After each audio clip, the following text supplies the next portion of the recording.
नमस्कार, आप देख रहे हैं स्पेशल रिपोर्ट न्यूज रूम से। आपके साथ मैं हूं अंजना ओम कश्यप। क्या कोरोना की इस जंग में एक मजबूर हथियार मिल गया है? Plasma therapy.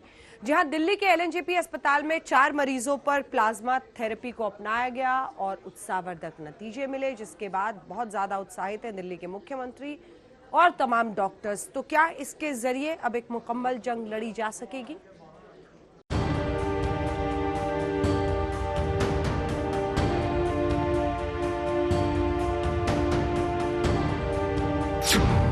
क्या मिल गया कोरोना का रामबाण इलाज?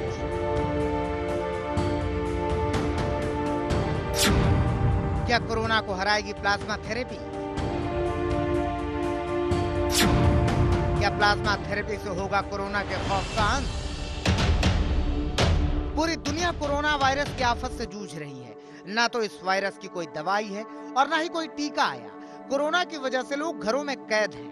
ऐसे में दिल्ली के डॉक्टरों को घटाघोप अंधेरे में रोशनी की किरण नजर आई है। दिल्ली में कोरोना के 4 संक्रमितों का कोरोना थेरेपी से इलाज किया गया। अब चारों की हालत बेहतर है। उनमें से हो सकता है 2 आज या कल तक अस्पताल से जाने लायक हो जाएं, बल्कि उठ के बैठ के नाश्ता कर रहे हैं। वही आदमी जो वेंटिलेटर पे जाने की स्थिति में हो सकता था, वो बेटर है और छुट्टी मिलने के आसार हैं। इस हफ्ते के अंदर छुट्टी मिल जाए, ऐसी उम्मीद है। कोरोना के कहर से जूझती दिल्ली में प्लाज्मा थेरेपी डूबते को तिनके का सहारा की तरह सामने आई है। 4 मरीजों पर इसके इस्तेमाल के नतीजों से तो दिल्ली के मुख्यमंत्री अरविंद केजरीवाल भी इतने गदगद हुए हैं कि खुद डॉक्टर इसके सरीन के साथ वो मीडिया के सामने आ गए। उन्होंने बताया कि उन्हें केंद्र सरकार से उन मरीजों पर प्लाज्मा थेरेपी अपनाने की इजाजत मिली थी जिनकी हालत गंभीर थी। तो ये प्लाज्मा थेरेपी लिमिटेड बेसिस पे छोटा ट्रायल करने की हमें परमिशन मिली थी कि एलएनजेपी अस्पताल, केवल एलएनजेपी के लिए हमें परमिशन मिली थी कि एलएनजेपी अस्पताल के जो सीरियस मरीज हैं उनके ऊपर ये ट्रायल करके देखा जा सकता है। हमने पिछले कुछ दिनों के अंदर 4 मरीजों पे ट्रायल करके, एलएनजेपी के 4 मरीजों पे ट्रायल करके देखा। उसके अभी तक के नतीजे उत्साहवर्धक हैं, अच्छे हैं। इस रिपोर्ट में हम आगे बढ़े उससे पहले आपको बताते हैं कि आखिर ये प्लाज्मा थेरेपी है क्या। इस थेरेपी में कोरोना से ठीक हो चुके मरीज के शरीर से प्लाज्मा लिया जाता है। इस थेरेपी में एंटीबॉडी का इस्तेमाल किया जाता है। वायरस के खिलाफ शरीर में एंटीबॉडी तभी बनती है जब इंसान उससे पीड़ित होता है। ऐसे में जो मरीज कोरोना वायरस से ठीक हुए हैं, उनके शरीर में एंटीबॉडीज बन चुकी होती हैं। प्लाज्मा थेरेपी में ठीक हो चुके मरीज के शरीर से एंटीबॉडी निकालकर दूसरे बीमार मरीज में डाल दिया जाता है। इंसान के खून में 4 चीजें होती हैं। पहली रेड ब्लड सेल्स, दूसरी व्हाइट ब्लड सेल्स, तीसरी प्लेटलेट्स और चौथी प्लाज्मा। प्लाज्मा खून का लिक्विड वाला हिस्सा होता है। शरीर में किसी वायरस के आ जाने पर यही प्लाज्मा एंटीबॉडी बनाने में मदद करता है। कोरोना संक्रमित मरीज का शरीर अगर वायरस के खिलाफ एंटीबॉडीज बना लेता है तो वो ठीक हो सकता है। अगर कोई इंसान कोरोना के संक्रमण से ठीक हो जाता है तो वो भी प्लाज्मा डोनेट कर सकता है। ठीक हो चुके मरीज में बनी कोरोना वायरस एंटीबॉडीज नए मरीज के शरीर में जाकर वायरस को बेअसर कर सकती हैं। प्लाज्मा थेरेपी से थोड़ी सी उम्मीद दिखाई देने लगी है, क्योंकि हमारे देश में जितने पेशेंट में ट्राई किया गया है उनमें रिकवरी में काफ़ी फ़ायदा हुआ है। इसमें पेशेंट का ब्लड ले लिया जाता है जिनको इन्फेक्शन हो चुकी है, और उस ब्लड को टेस्ट करने के बाद कि कोई हेपेटाइटिस ए या बी नहीं है, उसके बाद उसका प्लाज्मा अलग कर लिया जाता है। प्लाज्मा में एंटीबॉडीज होते हैं जो कि प्लाज्मा दूसरे पेशेंट को जो कि इन्फेक्शन हुई होती है उसको दे दिया जाता है, और वो एक तरह की पैसिव इम्यूनिटी टाइप काम करता है और रिकवरी होने के चांसेस जो हैं बहुत बढ़ जाते हैं। दिल्ली के एलएनजेपी अस्पताल में इसी प्लाज्मा थेरेपी का ट्रायल करके देखा गया था। इनमें से 2 मरीज आईसीयू में भर्ती थे। इनकी हालत गंभीर थी। प्लाज्मा थेरेपी से इनकी सेहत में अच्छा सुधार हुआ है। यही वजह है कि मुख्यमंत्री अरविंद केजरीवाल और डॉक्टर सरीन लोगों से प्लाज्मा डोनेट करने की अपील कर रहे हैं। हमारी जितने लोग अभी ठीक होके गए हैं, उन सब लोगों से हाथ जोड़ के निवेदन है कि आप अब दूसरे लोगों की जान बचा सकते हैं।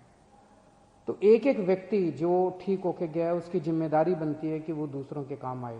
और जब मैं कह रहा हूँ जान बचा सकते हैं, तो आपका प्लाज्मा, आपके खून से लिया हुआ प्लाज्मा केवल और केवल उन्हीं पेशेंट्स को दिया जा रहा है जो बहुत सीरियस हैं। तो मैं चाहूँगा कि आपसे अपील भी करूँगा और हमारे पॉलिटिकल चीफ से अपील करवाऊँगा कि आप लोग दिल्ली में आगे आएँ।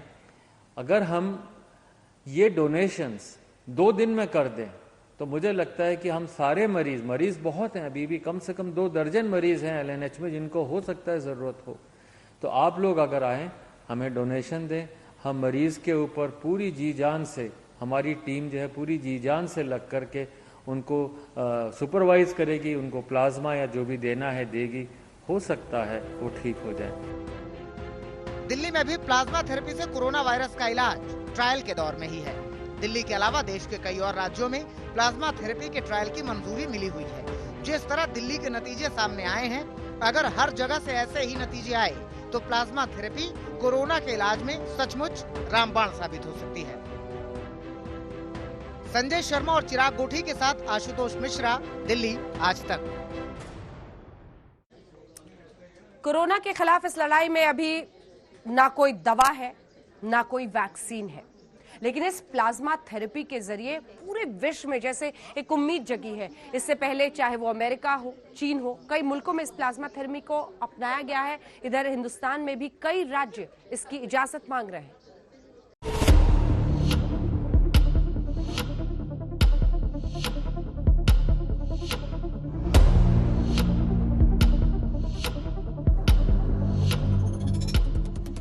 कोरोना वायरस के इलाज और टीके की खोज में दुनिया भर के वैज्ञानिक प्रयोगशालाओं में माथापच्ची कर रहे हैं, लेकिन अभी कोई माकूल दवा सामने नहीं आई।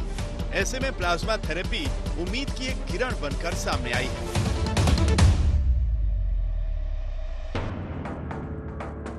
प्लाज्मा हमारे खून का 55% हिस्सा होता है, जिसके जरिए ऑक्सीजन और प्रोटीन शरीर की कोशिकाओं तक पहुंचते हैं। प्लाज्मा डोनेशन की प्रक्रिया भी बहुत आसान है, इसमें कोई नुकसान नहीं होता। प्लाज्मा डोनेशन भी बिल्कुल ब्लड डोनेशन जैसा ही है। इसमें एक निडल के जरिए शरीर से खून ट्यूब में निकाला जाता है। इसके बाद ट्यूब का खून मशीन में डाल दिया जाता है। ये मशीन प्लाज्मा को खून से अलग करती है। इसके बाद प्लाज्मा को बैग में रखा जाता है और फिर खून को वापस प्लाज्मा डोनर के शरीर में चढ़ा दिया जाता है। ये एक थेरेपी है जिसमें जो मरीज ठीक हो जाते हैं उनके शरीर में एंटीबॉडीज बनती हैं। जब भी हम किसी वायरस या किसी इन्फेक्शन से लड़ते हैं तो हमारे इम्यून सिस्टम उससे लड़ता है और उसको जब वो लड़ता है तो एंटीबॉडीज बनाता है, वो हमारे ब्लड में आ जाती हैं। तो अगर हम जो कोई व्यक्ति ठीक हो गया है उसका खून लें, उससे प्लाज्मा निकाल के किसी बीमार व्यक्ति में डालें तो वो एंटीबॉडीज उसको मदद करती है। कोरोना के संक्रमण से ठीक हुए एक मरीज के प्लाज्मा डोनेशन से 2 लोगों का इलाज हो सकता है और 2 लोगों से 4 लोगों का। दिल्ली में 800 से ज्यादा लोग कोरोना मुक्त हो चुके हैं। ऐसे में ये लोग दिल्ली के सारे संक्रमितों को ठीक कर सकते हैं। 800 से ज्यादा लोग ठीक हो चुके हैं, मोर देन 800 लोग ठीक हो चुके हैं और हर रोज लोग ठीक हो रहे हैं, नए ठीक हो रहे हैं, तो काफी बड़ी संख्या में लोग ठीक हो चुके हैं। हाँ, बिल्कुल उम्मीद की किरण नजर आ रही है और लगता है कि ये एक्सपेरिमेंट सफल हो जाता है तो काफी लोगों की इससे जान बच पड़े। और मैं ये भी बता देता हूँ, इसमें होल ब्लड नहीं लेते, आपके शरीर से खून लेते हैं, प्लाज्मा अलग करते हैं, बाकी खून वापस कर देते हैं। तो आप ये समझ लीजिए कि आपके शरीर में किसी तरह की कमजोरी नहीं है। दिल्ली ही नहीं, उत्तर प्रदेश को भी ICMR और drugs controller general of India की तरफ से कोरोना वायरस के इलाज की मंजूरी मिल गई है। राजधानी लखनऊ के KGMU के डॉक्टर अभी से उत्साहित हैं। कोई भी इस समय इलाज नहीं है कोरोना वायरस का, तो ऐसे में एक आशा की किरण मैं कहूँगा कि बन सकती है ये थेरेपी। इसलिए ये थेरेपी को ट्रायल करना, आगे इसके उनको जो इफ़ेक्ट है उसको स्टडी करने के लिए हम लोगों ने इसको आगे बढ़ाया।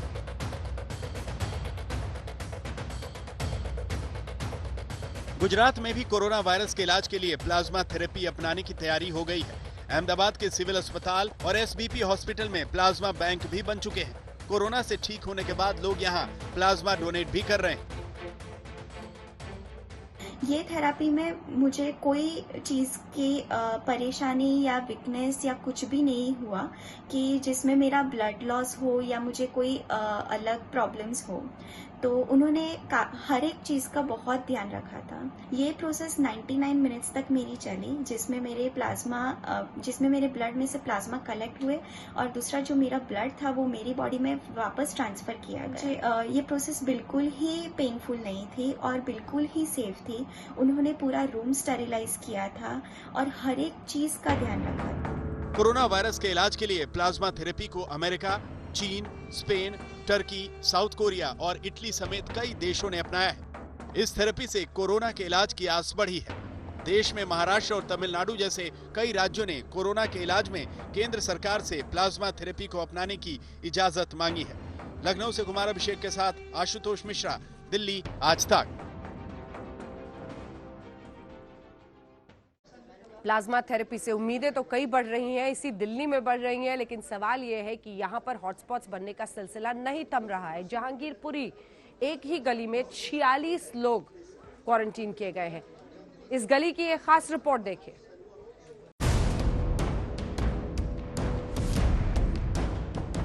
देश की राजधानी दिल्ली पर कोरोना का कहर टूट पड़ा है।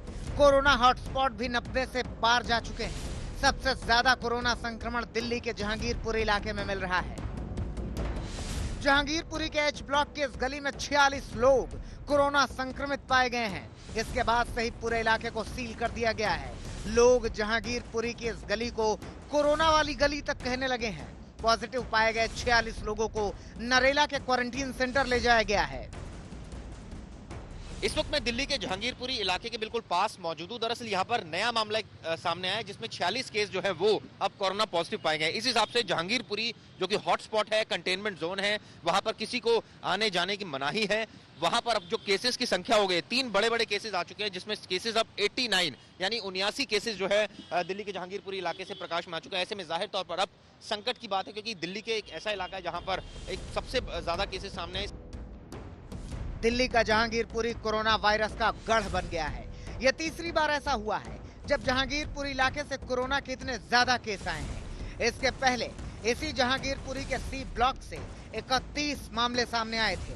इलाके के थाना जहांगीरपुरी पुलिस स्टाफ में एक एएसआई की पत्नी समेत कुल 7 लोग कोरोना पॉजिटिव पाए गए थे। अब तक सिर्फ जहांगीरपुरी के अलग अलग इलाकों से 89 कोरोना संक्रमित मरीज मिल चुके हैं। कोरोना संक्रमण को देखते हुए जहांगीरपुरी एच ब्लॉक की 3 गलियों को 14 अप्रैल से ही सील कर दिया गया है। दरअसल इस इलाके में कोरोना संक्रमण की शुरुआत 11 मार्च को हुई थी, जब 67 साल के एक बुजुर्ग ने दम तोड़ा था। बुजुर्ग के कोरोना पॉजिटिव होने की बात सामने आने के बाद परिवार के लोगों का भी टेस्ट हुआ था, जिसमें 6 लोगों में संक्रमण की पुष्टि हुई। इसके बाद इस इलाके में कोरोना का संक्रमण बढ़ता ही गया। चिराग गोठी, दिल्ली आज तक। और इस वक्त बड़ी खबर आ रही है जो हम आपको दिखा दें। तस्वीरें भी आ रही हैं। दिल्ली के ही एक इलाके की ये तस्वीरें हैं जहां पर भारी तादाद में लोग बाहर निकलते हुए दिखाई दे रहे हैं। जो अभी तक जानकारी आई है उसके मुताबिक ये दिल्ली का कादरी मस्जिद का इलाका है, जहां पर लोग ऐसे सड़कों पर निकल गए। सड़क पर दिखी लोगों की भारी भीड़। लॉकडाउन और सोशल डिस्टेंसिंग की धज्जियां उड़ाकर लोग बाहर निकले हैं।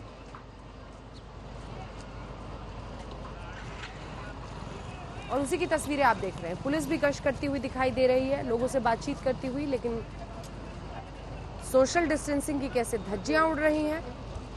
लॉकडाउन तोड़ा जा रहा है दिल्ली के कादरी मस्जिद इलाके में। वही दिल्ली जिसमें लगातार हॉटस्पॉट्स बढ़ रहे हैं। खबरों की शुरुआत कोरोना के अपडेट के साथ। 111 नए मामले यूपी में आए हैं कोरोना के। नोएडा में आज कोरोना के 5 नए मामले सामने आए।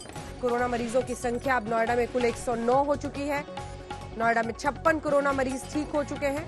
अब तक 33 हॉटस्पॉट बनाए गए हैं। यूपी में कोरोना के अब तक 1621 केस कुल हुए हैं और दिल्ली का पहला हॉटस्पॉट हुआ कोरोना मुक्त। दिल्ली के मनसारा पाटन में कोई नया केस नहीं सामने आया है।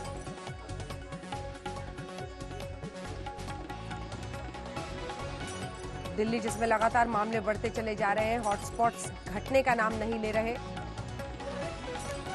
उसी में अब नोएडा का भी आंकड़ा हमने आपको बता दिया। 109 मरीजों की संख्या नोएडा में हो चुकी है।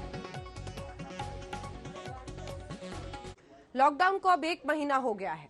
आइए आपको बताते हैं आज परिस्थिति देश में कोरोना के मरीजों को लेकर क्या है मरने वालों का आंकड़ा, क्या कह रहे हैं देश के स्वास्थ्य मंत्री और क्या कह रहे हैं प्रधानमंत्री, कैसे 2 गज की दूरी बचा सकती है जिंदगी।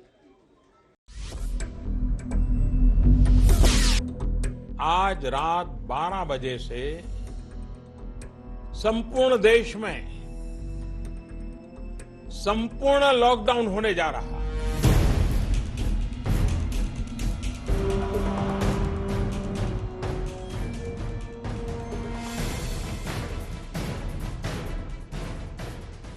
और 25 मार्च की सुबह का सूरज उगा तो देश में सन्नाटा छा गया। घरों से बाहर निकलने पर प्रधानमंत्री नरेंद्र मोदी की अगुवाई में हिंदुस्तान ने लॉकडाउन की कसम खाई और शुरू हो गई भारत की कोरोना वायरस से सबसे बड़ी लड़ाई। कोरोना ने 21 दिन तक स्पीड जारी रखी तो मोदी सरकार को लॉकडाउन भी जारी रखना पड़ा। सारे सुझावों को ध्यान में रखते हुए ये तय किया गया है कि भारत में लॉकडाउन को अब 3 मई तक और बढ़ाना पड़ेगा। आज लॉकडाउन 1 से लेकर लॉकडाउन 2.0 को मिलाकर पूरा महीना हो चुका है, लेकिन आज देश कोरोना के किस मुकाम पर खड़ा है ये हमें समझने और जानने की बेहद जरूरत है। वैसे हम आपको बता दें कि अभी तक लॉकडाउन और सोशल डिस्टेंसिंग ही कोरोना का एकमात्र सॉलिड इलाज है। सच्चाई ये है कि दुनिया के मुकाबले भारत की कोरोना से लड़ाई बेहद सधे हुए अंदाज में चल रही है और प्रधानमंत्री को तारीफें भी मिल रही हैं। लेकिन अब दूसरी हकीकत की तरफ बढ़ते हैं। पिछले 1 महीने में कोरोना का कराफ भारत में कितना चढ़ा है। भारत में कोरोना वायरस संक्रमण के नए मामलों में एक दिन में अब तक का सबसे बड़ा इजाफा देखने को मिला है। पिछले 24 घंटों में कोरोना वायरस के 1684 नए मामले सामने आए हैं, जबकि देश में कोरोना वायरस के मरीजों की संख्या 23,000 के पार पहुंच गई है। 24 अप्रैल की सुबह तक भारत में कोरोना के 23,077 मरीज हो चुके हैं। वहीं इस खतरनाक कोविड-19 महामारी से मरने वालों का आंकड़ा 718 तक पहुंच गया है। कोरोना वायरस के कुल 23,077 मामलों में से 17,610 एक्टिव केस हैं। इसके अलावा 4,848 लोग पूरी तरह से ठीक हो गए हैं या उन्हें अस्पताल से छुट्टी दे दी गई है। हमारे केसेस का नंबर भी और हमारे केसेस का पर मिलियन जो नंबर है या परसेंटेज है वो दुनिया में सबसे कम है। हम मॉर्टेलिटी की बात करते हैं तो हमें ध्यान में आता है कि हमारी मॉर्टेलिटी दुनिया में 3% के आसपास सबसे कम है। हम अपने रिकवरी रेट की बात करते हैं तो हमारा रिकवरी रेट भी जो है वो बहुत अच्छा है, दुनिया के मुकाबले हम बहुत बेहतर हैं। अगर मार्च के महीने में लगभग 1 महीना 35 दिन पहले अगर हमारा डबलिंग रेट 3 के आसपास 3 दिन था तो आज हमें इस बात की खुशी है कि हमारा डबलिंग रेट वो आज 9 के आसपास है। कोरोना वायरस तकरीबन देश के हर राज्य में पहुंच चुका है और पिछले 1 महीने में कुछ राज्य कोरोना मुक्त भी हो चुके हैं। लिहाजा हमें अभी बेहद एहतियात बरतने की जरूरत है। आज प्रधानमंत्री मोदी ने ग्राम पंचायतों से बात की और इस बात को दोहराया कि कोरोना को हराने के लिए 2 गज की दूरी बेहद जरूरी है। इन सारी बातों का बहुत बड़ा योगदान 2 गज की दूरी, ये मंत्र भूलना नहीं है। गांव गांव, घर घर, गली गली 2 गज की दूरी, ये शारीरिक दूरी, साथ साथ मुंह को फेस कवर, जरूरी नहीं एक बड़े महंगे वो हो, ऐसा गमछा भी चल जाता है, लेकिन ये लगातार होना चाहिए। या मास्क से ढकना, हाथों की बार बार सफाई की बात हो। आने वाले दिनों में भी हमारे लिए इस बीमारी से बचने का यही बड़ा रास्ता है। हम आपको बता दें कि देश के 5 राज्यों में कोरोना सबसे खतरनाक साबित हो रहा है। इन 5 राज्यों में जैसे कोरोना का ब्रेक फेल हो गया है और रुकने का नाम ही नहीं ले रहा। कोरोना के सबसे ज्यादा केस महाराष्ट्र में है। यहां कोरोना का मीटर आज 6,430 तक पहुंच गया। कोरोना से सबसे ज्यादा 283 मौत भी महाराष्ट्र में ही हुई है, जबकि दूसरे नंबर पर अब गुजरात आ गया है। यहां कोरोना संक्रमितों की संख्या 2,624 पहुंच गई है। तीसरे नंबर पर है दिल्ली। अब तक यहां कोरोना के 2,376 मरीज हो चुके हैं। राजस्थान चौथे नंबर पर है और यहां 1964 मरीज हैं। तो 5वें नंबर पर मध्य प्रदेश चल रहा है, जहां अब तक कोरोना के 1699 केस हो चुके हैं। लेकिन सरकार का कहना है कि देश में कोरोना संक्रमण की रफ्तार धीमी हुई है। सरकार का यह भी दावा है कि सारे परिदृश्य को देखकर कहा जा सकता है कि हम संक्रमण की स्थिरता की ओर बढ़ रहे हैं। देश उम्मीद करता है कि अगले कुछ सप्ताह में हम इस वायरस संक्रमण पर काबू पाने में सफलता प्राप्त कर लेंगे। स्वास्थ्य मंत्री हर्षवर्धन ने कहा, महज 136 जिले ही रेड जोन में हैं। इन जिलों में थोड़े ज्यादा मामले हैं। 276 जिले ऑरेंज जोन में हैं, जिनमें संक्रमितों की संख्या मामूली है, जबकि देश के 733 जिलों में से 321 जिलों में कोई संक्रमण नहीं है। रेड जोन में 14 दिनों तक कोई मामला नहीं आता है तो उसे ऑरेंज जोन में रख देते हैं, और ऑरेंज जोन में 14 दिन तक कोई मामला नहीं आने के बाद उस जिले को ग्रीन जोन में रख दिया जाता है। आज तक ब्यूरो। लगातार बढ़ रहे मामले और खास तौर पर कुछ राज्यों के कुछ शहरों में। एक तरफ अहमदाबाद जो पूरे देश को डरा रहा है। लगातार यहां पर कोरोना का ग्राफ बढ़ रहा है। क्या कह रहे हैं कोरोना के कमिश्नर, किस तेजी से ये ग्राफ ऊपर जा सकता है, डराने वाली तस्वीर। लेकिन दूसरी तरफ जयपुर में भी हाल ऐसा ही है। जयपुर रामगंज कैसे बन रहा है राजस्थान का कोरोना गंज, देखिए। देश में इस वक्त बड़ी टेंशन गुजरात से हो रही है, क्योंकि गुजरात कोरोना के मामलों से सीधे उछाल मारकर दूसरे नंबर पर आ गया है और राज्य का सबसे बड़ा शहर अहमदाबाद सबसे ज्यादा संक्रमित है। इसे आंकड़ों के जरिए समझते हैं। 23 अप्रैल की रात तक गुजरात में कोरोना मरीजों की तादाद 2600 से ज्यादा थी और इसमें से अकेले अहमदाबाद में ही 1650 से ज्यादा लोग संक्रमित हैं। मतलब गुजरात के कुल पॉजिटिव लोगों में से अहमदाबाद की हिस्सेदारी करीब 63% है, जबकि गुजरात में 112 लोगों की मौत हुई है और अहमदाबाद में 69 मरीजों ने दम तोड़ा है। यानी कुल मौत में शहर का हिस्सा करीब 62% है। परेशानी इतनी नहीं है। अहमदाबाद म्युनिसिपल कॉर्पोरेशन के कमिश्नर विजय मेहरा ने यहां तक कह दिया है कि अगर अहमदाबाद में कोरोना मामलों के दोगुना होने की रफ्तार इसी तरह से जारी रही तो 31 मई तक सिर्फ अहमदाबाद में ही 8 लाख लोग कोरोना से संक्रमित हो सकते हैं। આપણા અમદાવાદ શહેરમાં 17મી એપ્રિલના રોજ ટોટલ 600 કેસ હતા અને 20મી એપ્રિલ 3 દિવસમાં એ ડબલ થઈને 1200 થી વધુ થઈ ગયા। એટલે 17 થી 20 એપ્રિલની વચ્ચે આપણું કેસ ડબલિંગ રેટ 3 દિવસનું હતું, એટલે દર ત્રીજા દિવસે કેસો ડબલ થતા હતા। પછી આપણે જે મહેનત કરી રહ્યા છે તો કેસ ડબલિંગ રેટ 4 દિવસનો થયો છે। હવે હાલ અમદાવાદમાં 4 દિવસની આજુબાજુનું કેસ ડબલિંગ રેટ છે। જો 4 દિવસ દર ચોથા દિવસે કેસ ડબલ થાય તો અમે જે આકલન કર્યું છે અને આ આકલન ભારત સરકાર દ્વારા રાજ્ય સરકાર દ્વારા પણ કરવામાં આવ્યું છે, 15 મે સુધીમાં લગભગ 50,000 કેસ અમદાવાદ શહેરમાં થાય અને 31 મે સુધીમાં 8 લાખ જેટલા કેસો થાય। अहमदाबाद म्युनिसिपल कॉर्पोरेशन के कमिश्नर ने आगाह करते हुए कहा है कि हमें कोरोना संक्रमण की दोगुना होने की तेजी को धीमा करना ही होगा। એટલે ચોથા દિવસે બમણા થવાની જગ્યાએ દર 8મા દિવસે કેસ ડબલ થાય। સાઉથ કોરિયા જેવા અમુક દેશો છે એ જ ફક્ત 8, 9 કે 10 દિવસનું ડબલિંગ રેટ અચીવ કરી શક્યા છે। એટલે જો આપણે કેસ ડબલિંગ રેટ 8 દિવસનું હાંસલ કરી શકીએ તો 15મી મે સુધીમાં જે 50,000 કેસો થવાના હોય એની સામે ફક્ત 10,000 કેસો જ થાય। उधर महाराष्ट्र में भी कोरोना की महामारी कम होने का नाम नहीं ले रही है। महाराष्ट्र में हर दिन कोरोना का कोई न कोई नया रिकॉर्ड बन रहा है। महाराष्ट्र में कोरोना के मरीजों की संख्या 6,430 तक पहुंच गई है। अकेले मुंबई में कोरोना के 4,200 मरीज हैं।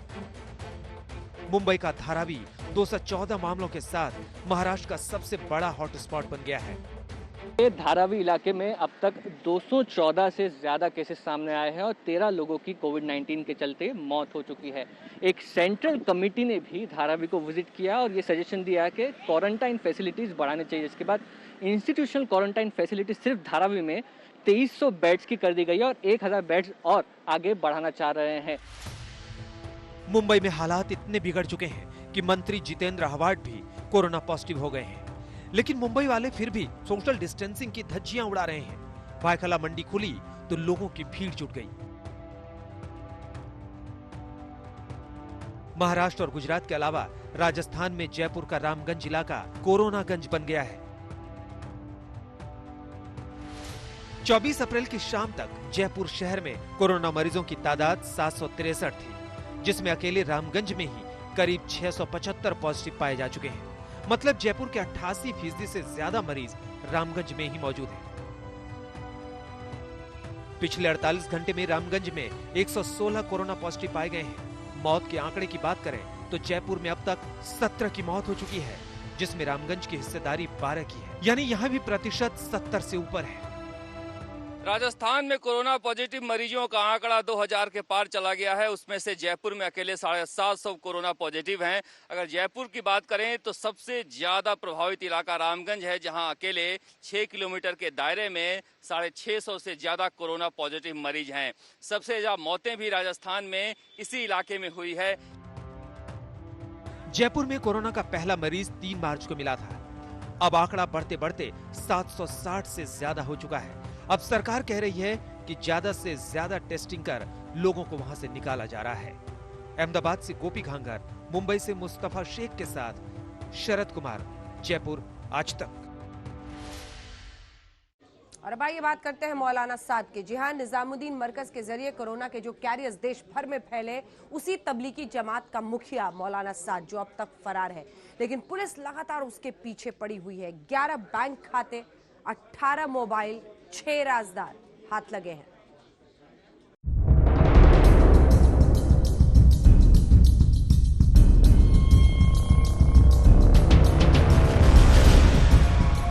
तो मैं कहता हूं, अगर तुम्हें तुम्हारे तजर्बे में ये नजर भी आ जाए कि मस्जिद में आने से आदमी मर जाएगा, तो इससे बेहतर मरने की जगह कोई हो नहीं।